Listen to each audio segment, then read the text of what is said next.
Hey everybody, welcome to Active Self Protection Extra. Today on John's Briefs, we are with Terry Johnson, attorney extraordinaire and the director of legal representation at Firearms Legal Protection, director of attorneys, Grand High Poobah.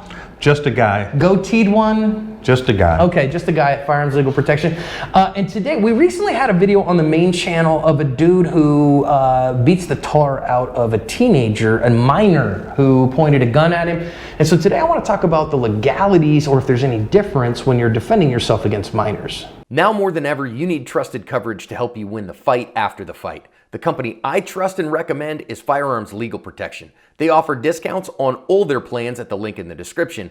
I recommend the premium plan. So if you go watch the main video channel, on the main channel on this one, quite frankly, it was quite a win. I mean, he picked that kid up and just absolutely body slammed him like Ric Flair. Woo! You know, if you want to be the man, you got to beat the man. Right. But you know, that did engender a little bit of conversation on the main channel because that was like a 12-year-old kid.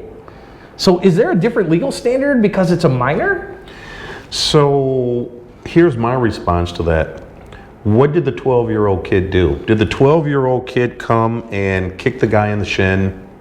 No. Nope. Did the 12-year-old kid go by with a key and scratch up the guy's car? Nope. 12-year-old kid picked up a deadly weapon. And can a 12-year-old kid shoot someone? Yeah, unequivocally.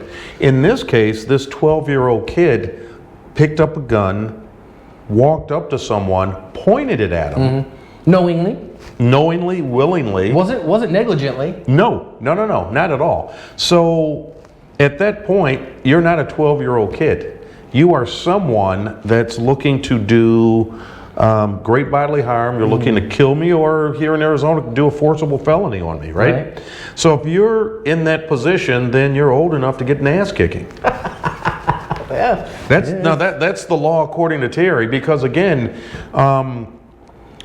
the law does not say you have a right to defend yourself Against adults, against someone who's 15, but they haven't hit, 15 to 18 you can do this, 18 to 21 this, and over 21 you can do everything else.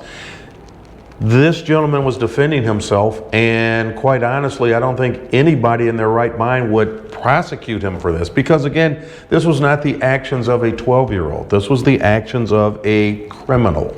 Yeah, and so you can defend yourself against the threat you face. Absolutely. So, I mean, obviously, if you got an 85-year-old grandma with a walker, and yeah, she's got a knife in this right hand on her walker, and she says, when I get over to you, Cletus, I'm gonna whoop you up. Right. I'm gonna get you. Now you go, oh man, I had to draw a gun and shoot her, because, and you go, okay, but was that really a threat? Correct. Or, you get a 4-year-old who you have recklessly left a gun out on the counter, and that 4-year-old picks the gun up, and you go, oh, I had to shoot that 4-year-old. No, different story. But if you actually face an actual threat, like this one, like a 12-year-old pointing a gun at you, you can defend yourself as you could against anybody else. Absolutely. And that's the thing, I did something locally in Detroit, and someone said, would you shoot a kid? I said, well, I would hope I would never have to. Hopefully never have to. But if I have to defend myself, I will. Yeah. And this person said, well, I can never do that. I said, and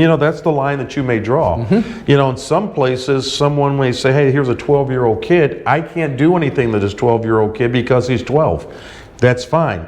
But me, I don't see you as a 12-year-old kid. I see you as someone that's attempting to take my life or do great bodily harm to me. And I would defend myself against that the same way I would if he was 12, 22, 32, or 52. Yeah, there's that boundary for me. I have a right to stop a deadly threat in my presence. I have a right to do that, and I don't care who brings that deadly threat. I don't care if it's the Pope pointing a gun at me. His Holiness better be right with Jesus, because he go back to meet him.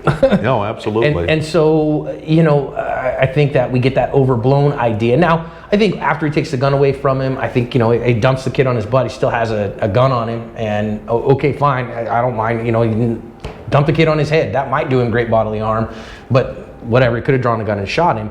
And I think he showed a great bit of restraint when the gun kind of rolls away from him, not absolutely, stomping that kid into a mud puddle. Right. And so good on him for that. But I just wanted you to be aware, not a difference based on the age, but the only thing we're looking at here is the threat. Terry, I want to talk next week.